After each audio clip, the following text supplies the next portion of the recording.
Hello everyone, welcome back to another video. Today we're not at home, we're actually in the car. As you can tell, I've driven 3.5 hours and I'm going to pick up something I've wanted for a long time. So fingers crossed it all goes to plan and we do end up buying this thing. You'll see what it is in just a minute. Hey guys, just before I show you what I've bought, I just want to say a massive thank you to everyone who has supported the channel, whether it's YouTube, Instagram or on Facebook. Really is appreciated. I can't believe we've hit 3,000 subscribers on YouTube now after just a year of doing this. I didn't really take it seriously, to be honest. I just thought it'd be a fun way of documenting what I've been up to so that I can look back through time to time and see sort of what I've been doing. But I just can't believe the response that I've had with the community and the positive feedback, even some negative. It makes me laugh, so don't worry. I'm thick-skinned, so I don't care about that, but it's just really fun to read your comments and reactions on the video and hopefully to help people and brighten up their day by giving them something to watch. So once again, just a massive thank you. And for this 3,000 subscriber mark, I thought it would be quite fitting to buy myself a present, and it is currently behind the camera and I'll show you in a second.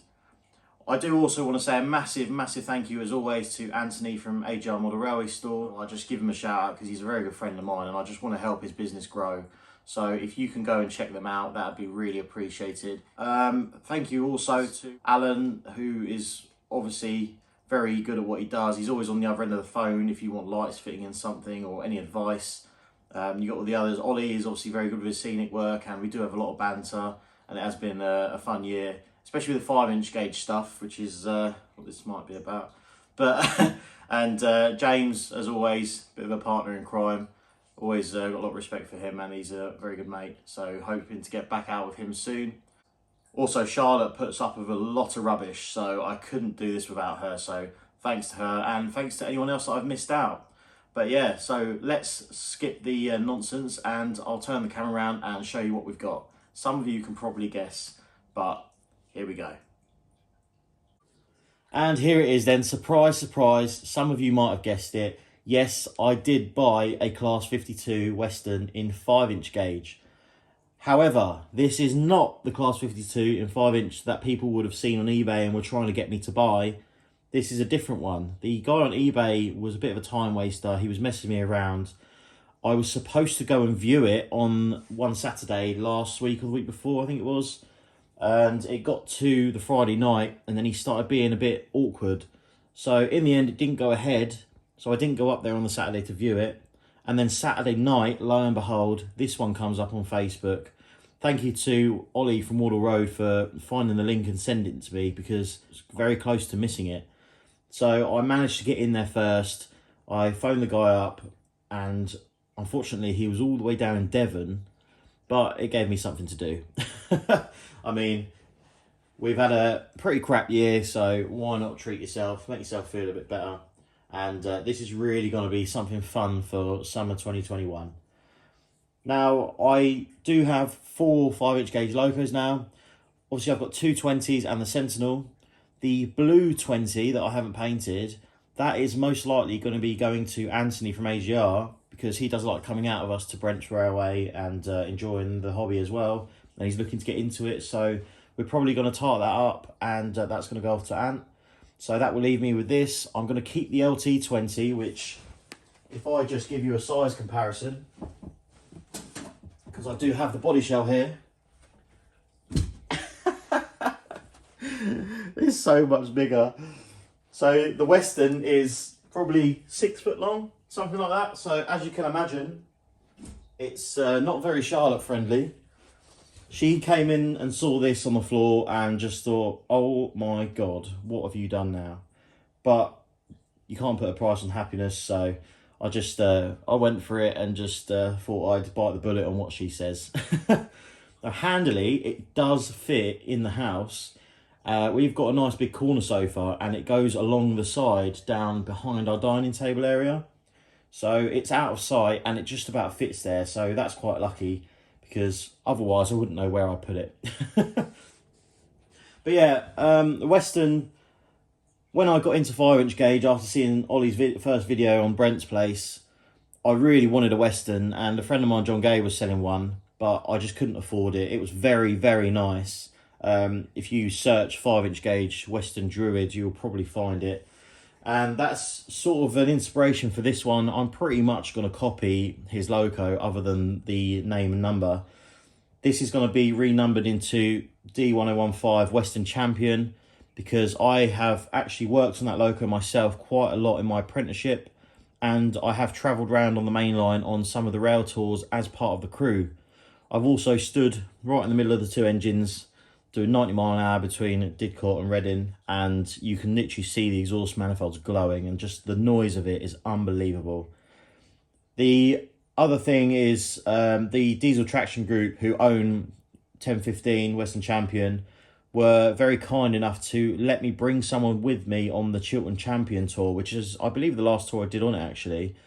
And that was someone very close to me who was fighting cancer at the time, and that was sort of the last thing we got to do together.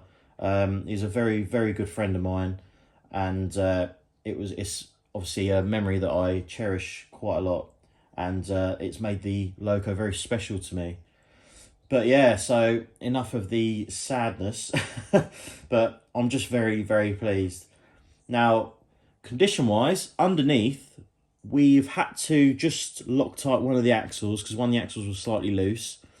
Otherwise, underneath it's very, very nice. It's in quite good order. The bogies are incredible. The way they sort of pivot, but it's a really clever design to keep the weight on the track. But exterior-wise, the bodywork isn't the best. Now, you will see we've got all these grills and louvers around the body shell, and unfortunately, the body shell is all one-piece fiberglass, but these are all resin items, I believe. So they are bonded in, and then with a bit of filler over the top, which naturally, when something like this is left in a garage, it cracks. Now, when I picked this up, this had been sat in the garage for 2 years because the previous owner had died. It was an elderly gentleman, and I basically bought it off his son. Yeah, like I say, it had been in the garage for 2 years, so you've got all the hot and the cold. The body is going to be expanding and contracting, so you're naturally going to get all these cracks. Now, hopefully, with me keeping this in a house, it's going to be at a fairly constant temperature, so we won't have that again. But it does mean that I need to repaint the loco, so I have a dilemma, because obviously this is the colour scheme that I travelled on it in, and I've got all those memories of it with. But the current colour of it, which is called chromatic blue, the colour scheme, which is basically BR blue with small yellow ends, it really does tickle my fancy, and I love the colour scheme it's in. So you would have noticed my Dapper Western, which is 00 gauge, is in this colour, and I've done the camp rail stripes and the warning flashes, things like that. I'm soon to do the headlight conversion as well, which is something for another day, but I am thinking of putting it in chromatic blue livery. I mean, it's still going to be the same loco, it's still going to be special, but it'll be something unusual, because 99% of the people that you see with a 5" gauge Western have got this. So I do want it to be a bit different. It'll just be nice. But yeah, I can't wait to get out and get on it, pull Brent's Pullmans, hopefully, if he's kind enough to let me, which are probably worth more than this loco each. So it'll be a bit of a scary one, but we'll just take it steady. But yeah, let's give you a closer look. So you can see on the bodywork here with the grills what I'm on about with the cracked filler. Now, it's obviously a bit of a shame, but it shouldn't be anything too difficult to sort. We've basically just got to take all the old paint off, sort of grind out a V in the old filler, and then build it back up again and paint over. So that shouldn't be an issue once it's done. We have got some nice details though. We've got separately fitted door handles, obviously got the handrails, we've got all the sandbox fillers, and round the front we've got handrails and properly nice Sam's Train style sprung buffers. Now you will notice on this side the head code box door, the centre support has been cut out, which is quite annoying, and that's done for the controller lead, which is in the middle. There's a hole either side of it, so why you would do that, I do not know. Just what is wrong with people? But also the head code panel itself is painted wrong. It should be straight across, so that's a bit of a niggle for me. This side is even worse. You can see it comes up in like a triangle. I mean, we've got the head code box doors sort of cut out there, so that's not such a bad bad job. But I need to obviously get something to go behind there so that we can put the lights in and put the proper head codes in. We've got nice separately fitted windscreen wipers too.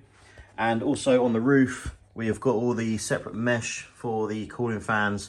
Unfortunately, we've lost one. So I'm going to get onto Phoenix Models and get a spare for that. Now, if I just put you in the tripod, whoop, to get the body off, you've got to take into account that it's very heavy. So you've really got to try and support it quite well. So I just go either side there and it should slowly pull off like that. Now, as you can imagine, it's massive, and being all one piece fiberglass with no real support in the middle, you've got to be very careful you don't bend it because it can snap. So a project that I might do is add some supports inside the body shell. Now, further detailing, inside the body shell, we have got proper cab back panels and a driver's desk. Knowing me, I'll probably end up fitting LEDs to it all, and this will need cab lights fitted just to make it that bit more realistic. Obviously those ones are out because I was going to have a look to do some work on them, so they just slot back in. But yeah, you can see the chassis here. The chassis is very nice. It's powder coated, made of steel. The front valances are machined at a solid block of metal, so they're not going to go anywhere. We've got the 2 wells for the batteries, and it did come with batteries, which is quite handy. On here we have got my 4QD Pro 150, which came with it. Now, you'll see in a minute, I have taken this to Brent's and given it a test run. However, I did have a small issue and it did cut the day short, so I've only got, I think it was 2 clips running, which is a bit of a shame, but it was an easy fix. And handily, 4QD are down the road from Brent's in Cambridge, so they very kindly quickly fixed it for me. I've also bought a few extra bits off them. When I was talking about John Gay earlier and his Western, that's the kind of route I'm going down, and he had remote control on his, amongst other things. So I've bought a remote control interface, I've bought a relay board to power lighting, and I've also dropped off my spare hand throttle to be sorted out by them. So that's going to be an awesome little project, getting this remote control, hopefully filling in that dodgy head code box, and I will move this controller point. So if I do use the hand throttle, I basically just have it somewhere else that's convenient to access rather than ruin the body shell. But yeah, it's quite basic at the minute. There's no sound currently. That is something that I'm going to have to order probably this week or next week. But it's very easy to sort of manage, really. You can take the bogies off. There's just a nut that goes on the top here. It's off at the minute because I've just got it out of the car. So you take that nut off, undo these 4 plugs, which is for the motors, and then the chassis just lifts off, and the bogies are very easy to manage by themselves. And the chassis isn't actually too heavy, so believe it or not, although this is 6 foot long, I can get it in and out of the car on my own with no problem. If anything, it's actually easier than the 20s, because to take the 20s apart, take the bogies out, it's a nightmare because the plugs are rubbish, and just getting to the nuts for attaching the bogies. So it's just a bit of a pain, whereas this goes in actually easier and it fits in the car better. Because it's longer, it sits behind the passenger seat and it doesn't move, so you haven't got to sort of wedge it all in. But yeah, so that's basically that. And what I'll do now is I'll just cut to a couple, those couple little clips that we got the other day at Brent's, and then we'll come back and sum up.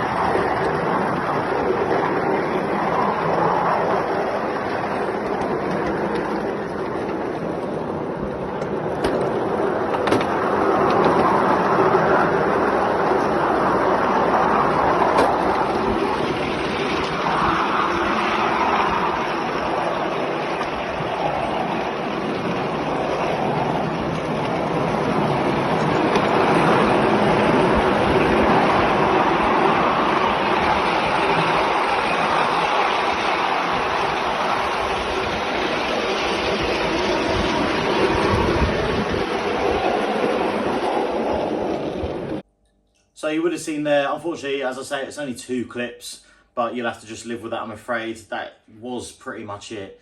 until our day got cut short.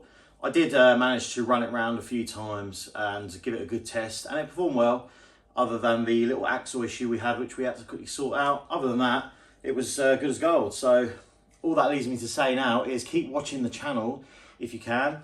There will be videos out on this shortly. Summer's going to be a good one for all this sort of stuff. I'm really going to try and make some cool videos, make more use of the drone as well, because I really need to get that out and about after spending all that money on it.